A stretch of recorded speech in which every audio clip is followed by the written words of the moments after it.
8 morts liés à la cigarette électronique quand le tabac tue chaque année 8 millions de fumeurs dans le monde. Aux États-Unis, la plupart des malades avaient acheté des liquides au THC, la substance psychoactive du cannabis. Mais on ignore encore quel ingrédient pourrait avoir endommagé leurs poumons.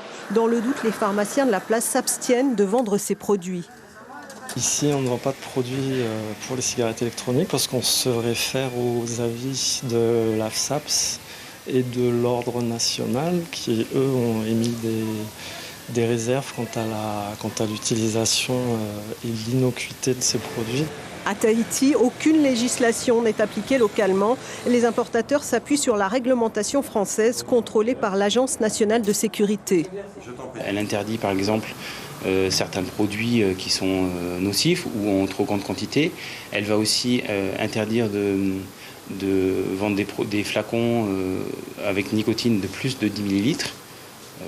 Donc du coup, dès qu'on vend du gros conditionnement, la nicotine est exclue.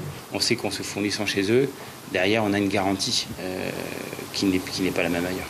La cigarette électronique aurait des avantages sanitaires, financiers et environnementaux. Cet ancien fumeur de tabac le confirme.